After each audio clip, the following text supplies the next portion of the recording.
Tell you, Wally, the Knicks hung in there. They were down by only 6 after 3, but they could get no closer in the fourth quarter. I know, this team's really good defensively. The Lakers really turned up the screws in that third quarter. Knicks defense has gotten really good in the last couple games, and that kept them in the game in the third quarter. Damian Dotson was huge with the shots he made. I thought the Knicks had an advantage when LeBron or Anthony Davis was off the floor and the bench was in the game. That's when they could kind of get themselves back into the game. They set themselves up within striking distance in the fourth quarter, but they just set themselves back a little bit too much. When Dennis Smith Jr. was on the floor, for example, team didn't really, he was a -9 in 4 minutes. Right. Nothing really happened when he was out there on the floor, and you can't do that against the Lakers. You got to play a full 48 minutes. You got to be tight the whole 48, because if you give them a little bit of daylight, give them a little bit of time to make a run with their defense the way they play, it's tough to get back into the game when you're down 10. What you've got to do against the Lakers is make the open shots they give you. Absolutely. And there were a ton of open shots out on the court tonight. There were a lot of open shots out there, and for the bulk of the game, the Knicks were making them. And Damian Dotson, once again, another game where he's starting to emerge again as a reliable three-point shooter. Marcus Morris, obviously, is a reliable three-point shooter. He goes 4 for 9. But in that third quarter, there were a lot of open shots. You and I were right there courtside, and you could see the length of that Laker team. Whew. And they're going to take away drives. They're going to take away the paint. They're not giving you around the rim, but there's that extra pass that leads to an open shot. And it's where the Knicks are. They're in the bottom third in shooting for a reason. They're not a good shooting team. So when you get that open shot, you got to make it. And when you don't, well, they tighten the screws on you, and that's when they pull away in this game. And once you're chasing a team like this, it's almost impossible to catch them unless they go into a slump. But as I watch the Lakers, Wally, I still say they still need some pieces. Like, there's some rumors out there, some trades for them. They've got to get some more pieces. Those two guys are great, but that supporting cast, I don't think measures up to what the Clippers have when they're at full strength. Interesting. We'll see. I think they're pretty good, and their defense I'm not saying they're really not good. Look, I'm talking about the highest level. They want to win a championship. They might not have the scoring off the bench that the Clippers have. No one has the scoring off the bench that the Clippers have with Williams and Harrell. That's why that Derrick Rose trade's very interesting. That room. Yeah, Derrick Rose would add a new element to that team, because when you have a guy that he can play alongside LeBron too, and he'd be a perfect complement. He can kind of take, because it looks like LeBron wears down a little bit in the second half, having to do all the point guard duties.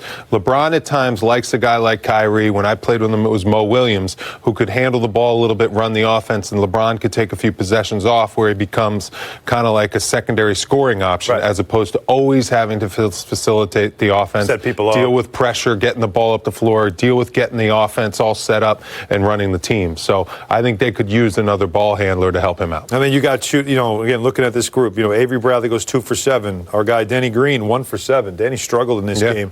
Kuzma, who looks, where is he right now? 4 for 10. Hanging out with that girl. Well, maybe. Alex Caruso 0 for 3. You're not getting a lot of great scoring other than the two main guys or the layup dunk guys that are around the rim. That's certainly something. This is our last chance to see the Lakers this year. And give the Knicks credit. Their defense was good. They made them work. Let's take a look here. 3 straight games, 100 points or less that they've given up. Big time. The key, though, the fourth quarter, the Knicks began the quarter down 6, and right away the Lakers went up by 13. That's the key to the game. That's the key. That's what great teams do. They close quarters and they start quarters, and they really set the tone. They don't. Alley-oop, Dwight Howard, turning back the clock. He wants to get in the dunk contest. How about Rajon Rondo just knocking down the spot up threes? That was a big 3, and if you turn the ball over and make careless plays, Lakers are going to make you pay. This was a huge play right here. Yeah. Rondo just picks Morris's 6-point game right here, right? 6-point game leads to a big 3 from Kentavious Caldwell-Pope. You talk about a complimentary guy that really has been playing well this season. Pope's been really good, and then perfectly defended shot by Mitchell Robinson, but Anthony Davis is just too good. That's why he's a superstar and a future Hall of Famer. This Laker team's really good. I love the way the Knicks competed. I love the way their defense was tight. Everyone that came into the game seemed focused and ready to go. Dennis Smith Jr., I don't know about him. He was the one guy that gets plays minutes, out of the blue. Hasn't played in a month or 2. Games. And then all of a sudden, he just gets out there. He can't do anything to help the team. You can't go out there and just miss layups just on defense, just let guys blow by you and break down. It's important when you're a bench guy that when you get out there onto the floor that you just you just kind of keep things steady. You don't let the lead completely go in the opposite direction. Sometimes you want to make a little bit of hay, get your team back into it. Sure. So when the starters get into the game, they have a chance against 2 future Hall of Famers to compete. I mean, and people need to understand. I'll get to Dotson, but people need to understand too. When we talk about this stuff with Dennis Smith, it's like it's criticism, but it's reasonable because you have to understand that when we talk about stuff like this, be ready to play, or else you shouldn't play. Yeah. Like that's a lot of things people talk about with young players. Come in ready to play, or understand you're not. You have to earn those minutes by coming in and be ready to play. Those minutes. And the excuse of, well, he hasn't played in a while. Well, I'm sorry, it was a close game. And also, Frank Ntilikina had been 0 for 8, right. So they went to Dennis Smith Jr. Yeah, but even when Frank's in the game, he looks engaged. On defense, he looks like he's like trying to help his teammates. He got Dotson a bunch of open shots. So even though he missed wide open shots, I mean, he missed very makeable shots. At least on the defensive end of the floor, he's engaged. He makes a few plays on defense. And then on offense, as a point guard, he's trying to get his other guys going. And when Dotson's making shots, he's over there like, good shot, Dotson. Way to shoot. Way to make that shot. Way to keep me out on the floor. Because when you're a bench player, it's all about what the scoreboard does when you're out there. Is it going in the negative direction or in the positive direction? What is your plus minus? Frank was what, a +5 or something tonight? +5. Even though he was 0 for 8, he was a +5. So at least his unit wasn't hurting the team. When Dennis Smith Jr. got those minutes, he was a -9 in 4 minutes. I mean, I'm not saying it's all Dennis Smith Jr. because other guys weren't playing well in the 5-man unit. It's also a 5-man unit for him to play. If you're going to put it the second quarter or something like that, it's a very odd time for him. But off the bench, you did get some good production out of, again, Damian Dotson. Yeah, Dotson with 17 points, his season high is 19, and while he tied his season high with 5 made threes. Now, he's benefited with R.J. Barrett being out because he's moved up in the rotation, and he's getting the minutes that Bullock was getting off the bench with Bullock now starting. So this has helped Damian Dotson here. Yeah, sometimes less is more in a rotation, no question. Knicks have a lot of 2 guards, and sometimes they can't figure out who to put out there, and they're very interchangeable. But that's why it's up to one guy to kind of make his mark and separate himself and say, it's my job to be the shooting guard off the bench. And that's what Damian Dotson is doing.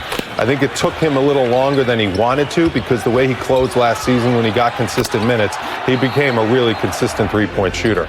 I mean, he's the type of guy where this shot at the end of the third quarter was a huge shot going into the fourth quarter to put the Knicks within striking distance. When he gets those open looks, he's got to drill them, nothing but net. Tonight, it was the shooter that we had expected him to be coming off the bench. That 2 straight games in a row where he's finding that rhythm, shooting the 3-point shot. And now the coaching staff has to see, okay, Damian Dotson deserves a bulk of minutes off the bench every single night. Even if he has an off night, let him get back the next night. Let him get his minutes because he showed he's capable of carrying the bench with his shooting ability from the 3-point line. Yeah, and you remember, too, we did this in the pregame show. He's one of the draft picks the Knicks have had over the last 3 years. He was a second-round draft pick in 2017. So he's part of the young core of players, even though he's not young because he was a 5-year player or a 4-year player in college.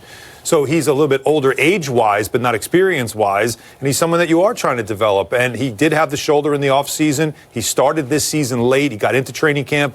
He wasn't really ready to go because of the shoulder, but as now we're hitting the midpoint of the season, you could see him becoming that player we saw him finish the season last year. And Dwight Howard obviously has been a superstar in this league, accepting his role coming off the bench for the Lakers, and tonight, 12 rebounds in the Lakers win. Here he is across the street now with Rebecca Harlow.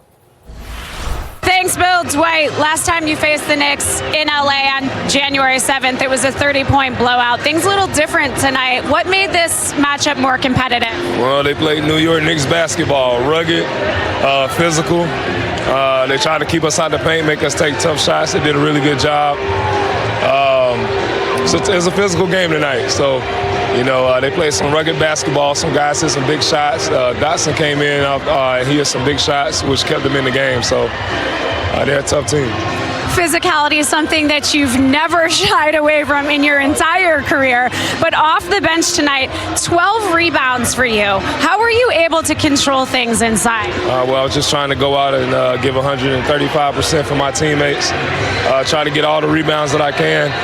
I know it's tough. You got 2-3 guys trying to box me out. So I just try to put pressure on the rim, do whatever I can to help this team win. There was a lot of energy in this building, celebrities all over the place. You've played here a ton, but what do you enjoy about coming into the Garden and playing in this environment? Well, just coming to New York has always been amazing. The fans here are one of a kind. They're going to cheer loud. They might boo you, But in the end, they really just love watching good basketball. So it's a great atmosphere to play. I'm just so thankful I got a chance to play here again, and it's just a wonderful feeling to play in New York City. Thanks, Dwight. Thank you.